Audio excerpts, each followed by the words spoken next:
primer ministro de la República de India.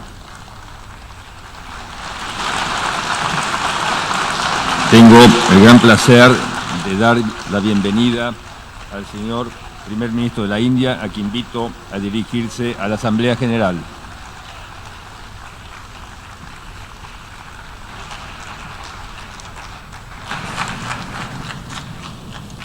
नमस्कार। माननीय अध्यक्ष महोदय,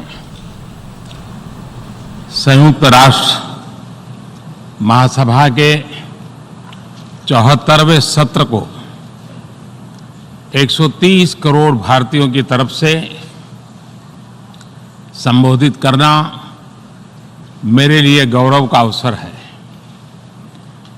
ये अवसर इसलिए भी विशेष है क्योंकि इस वर्ष पूरा विश्व महात्मा गांधी की 150वीं जयंती मना रहा है। सत्य और अहिंसा का उनका संदेश विश्व की शांति, प्रगति और विकास के लिए आज भी प्रासंगिक है। अध्यक्ष महोदय, इस वर्ष दुनिया का सबसे बड़ा चुनाव हुआ। दुनिया के सबसे बड़े लोकतंत्र में दुनिया में सबसे ज्यादा लोगों ने वोट देकर मुझे और मेरी सरकार को पहले से ज्यादा मजबूत जनादेश दिया और इस जनादेश की वजह से ही आज फिर मैं यहां आप सबके बीच हूं। लेकिन इस जनादेश से निकला संदेश इससे भी ज्यादा बड़ा है, ज्यादा व्यापक है और ज्यादा प्रेरक है। अध्यक्ष महोदय, जब एक विकासशील देश दुनिया का सबसे बड़ा स्वच्छता अभियान सफलतापूर्वक संपन्न करता है, सिर्फ 5 साल में 11 करोड़ से ज्यादा शौचालय बनाकर अपने देशवासियों को देता है, तो उसके साथ बनी व्यवस्थाएं पूरी दुनिया को एक प्रेरक संदेश देती है। जब एक विकासशील देश दुनिया की सबसे बड़ी हेल्थ एश्योरेंस स्कीम सफलतापूर्वक चलाता है, 50 करोड़ लोगों को हर साल 5 लाख रुपए तक के मुफ्त इलाज की सुविधा देता है, तो उसके साथ बनी संवेदनशील व्यवस्था पूरी दुनिया को एक नया मार्ग दिखाती है। जब एक विकासशील देश दुनिया का सबसे बड़ा फाइनेंशियल इंक्लूजन कार्यक्रम सफलतापूर्वक चलाता है, सिर्फ 5 साल में 37 करोड़ से ज्यादा गरीबों के बैंक खाते खोलता है, तो उसके साथ बनी व्यवस्थाएं पूरी दुनिया के गरीबों में एक विश्वास पैदा करती हैं। जब एक विकासशील देश अपने नागरिकों के लिए दुनिया का सबसे बड़ा डिजिटल आइडेंटिफिकेशन प्रोग्राम चलाता है, उनको बायोमेट्रिक पहचान देता है, उनका हक पक्का करता है, भ्रष्टाचार को रोककर करीब $20 बिलियन से ज्यादा बचाता है, तो उसके साथ बनी आधुनिक व्यवस्थाएं पूरी दुनिया के लिए एक नई उम्मीद बनकर के आती है। अध्यक्ष महोदय, मैंने यहां आते वक्त संयुक्त राष्ट्र की इमारत की दीवार पर पढ़ा, नो मोर सिंगल यूज प्लास्टिक। मुझे इस सभा को बताते हुए खुशी हो रही है कि आज जब मैं आपको संबोधित कर रहा हूं, तब इस वक्त आज भी हम पूरे भारत को सिंगल यूज प्लास्टिक से मुक्त करने के लिए एक बड़ा अभियान चला रहे हैं। आने वाले 5 वर्षों में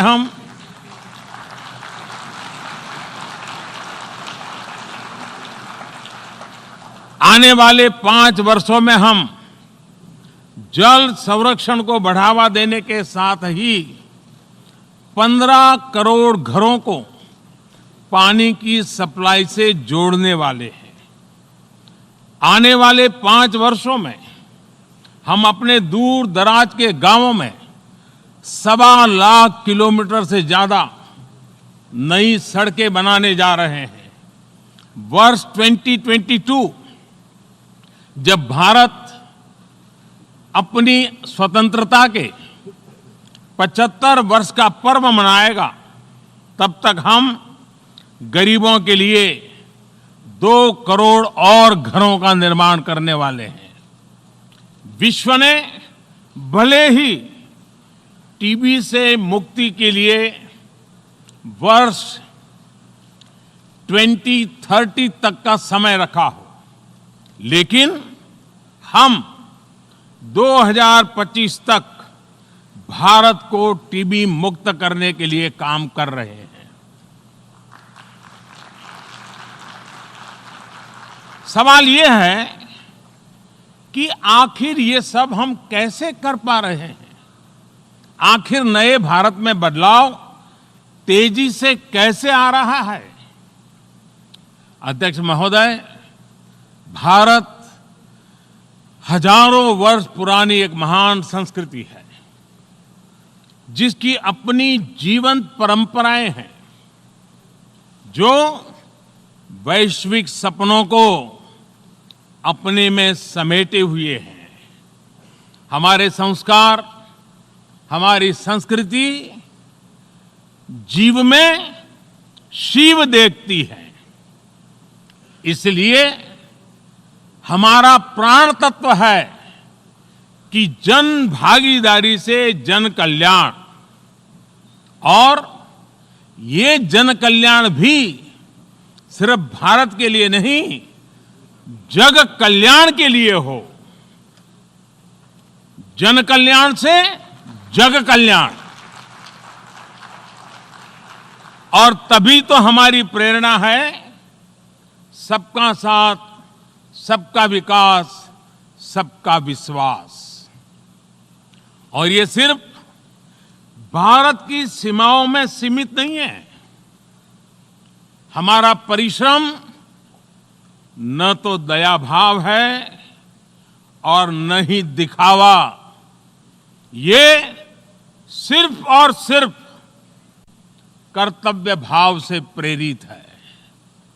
हमारे प्रयास 130 करोड़ भारतीयों को केंद्र में रखकर हो रहे हैं, लेकिन ये प्रयास जिन सपनों के लिए हो रहे हैं, वो सारे विश्व के हैं, हर देश के हैं, हर समाज के हैं। प्रयास हमारे हैं, परिणाम सभी के लिए है, सारे संसार के लिए है। मेरा ये विश्वास दिनों दिन तब और भी दृढ़ हो जाता है जब मैं उन देशों के बारे में सोचता हूं जो विकास की यात्रा में भारत की तरह ही अपने अपने स्तर पर प्रयास कर रहे हैं। जब मैं उन देशों के सुख दुख सुनता हूं, उनके सपनों से परिचित होता हूं, तब मेरा ये संकल्प और भी पक्का हो जाता है कि मैं अपने देश का विकास और भी तेज गति से करूं, जिससे भारत के अनुभव उन देशों को भी काम आ सके। अध्यक्ष महोदय, आज से 3000 वर्ष पूर्व भारत के महान कवि कणियन पुंगुन ड्रनार, उन्होंने विश्व की प्राचीनतम भाषा तमिल में कहा था, यादम उरे यावरुम केडीर, यानी हम सभी स्थानों के लिए अपनेपन का भाव रखते हैं और सभी लोग हमारे अपने हैं। और ये 3000 साल पहले की बात कर रहा हूं।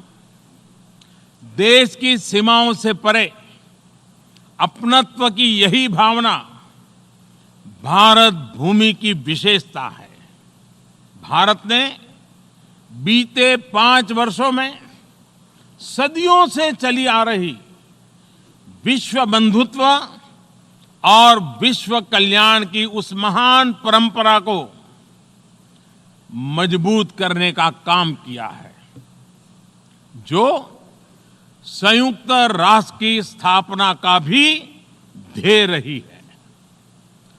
भारत जिन विषयों को उठा रहा है, जिन नए वैश्विक मंचों के निर्माण के लिए भारत आगे आया है, उसका आधार वैश्विक चुनौतियां हैं,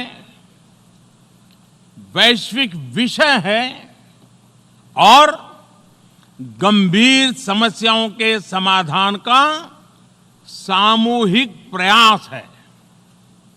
अध्यक्ष महोदय, अगर इतिहास और पर कैपिटा एमिशन के नजरिए से देखें तो ग्लोबल वार्मिंग में भारत का योगदान बहुत ही कम रहा है, लेकिन इसके समाधान के लिए कदम उठाने वालों में भारत एक अग्रणी देश है। एक और तो हम भारत में 450 गीगावाट रिन्यूएबल एनर्जी के लक्ष्य पर काम कर रहे हैं, वहीं दूसरी ओर हमने इंटरनेशनल सोलर अलायंस स्थापित करने की पहल भी की है। ग्लोबल वार्मिंग का एक प्रभाव यह भी है कि नेचुरल डिजास्टर की संख्या और उनकी तीव्रता तो बढ़ती ही जा रही है, उनका दायरा और उनके नए नए स्वरूप भी सामने आ रहे हैं। इस स्थिति को देखते हुए ही भारत ने coalition for disaster resilient infrastructure CDRI बनाने की पहल की है। दुनिया के देशों को इससे जोड़ने के लिए मैं निमंत्रण देता हूं। इससे ऐसे इंफ्रास्ट्रक्चर बनाने में मदद मिलेगी जिन पर प्राकृतिक आपदाओं का प्रभाव कम से कम होगा। अध्यक्ष महोदय, UN पीसकीपिंग मिशंस में सबसे बड़ा बलिदान अगर किसी देश ने दिया है तो वो देश भारत है। हम उस देश के वासी हैं जिसने दुनिया को युद्ध नहीं, बुद्ध दिए हैं, शांति का संदेश दिया है।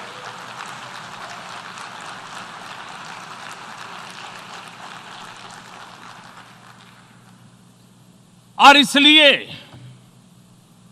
हमारी आवाज में आतंक के खिलाफ दुनिया को सतर्क करने की गंभीरता भी है और आक्रोश भी।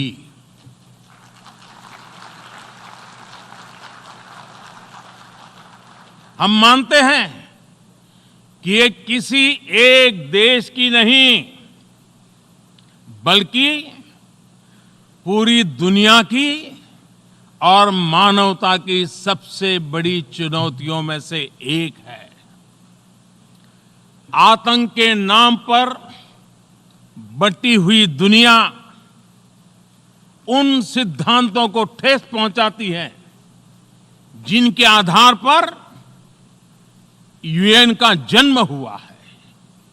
और इसलिए मानवता की खातिर आतंक के खिलाफ पूरे विश्व का एकमत होना, एकजुट होना मैं अनिवार्य समझता हूं। अध्यक्ष महोदय, आज विश्व का स्वरूप बदल रहा है। 21वीं सदी की आधुनिक टेक्नोलॉजी समाज जीवन, निजी जीवन, अर्थव्यवस्था, सुरक्षा, कनेक्टिविटी और अंतर्राष्ट्रीय संबंधों में सामूहिक परिवर्तन ला रही है। इन परिस्थितियों में एक बिखरी हुई दुनिया किसी के हित में नहीं है। ना ही हम सभी के पास अपनी अपनी सीमाओं के भीतर सिमट जाने का विकल्प है। इस नए दौर में हमें मल्टीलेटरलिज्म और संयुक्त राष्ट्र को नई शक्ति, नई दिशा देनी ही होगी। अध्यक्ष महोदय, 125 साल पहले भारत के महान आध्यात्मिक गुरु स्वामी विवेकानंद जी ने अमेरिका में, शिकागो में वर्ल्ड पार्लियामेंट ऑफ रिलीजन के दौरान विश्व को एक संदेश दिया था। ये संदेश था harmony and peace and not dissension. विश्व के सबसे बड़े लोकतंत्र का आज भी अंतर्राष्ट्रीय समुदाय के लिए यही संदेश है, हार्मनी एंड पीस। बहुत बहुत धन्यवाद।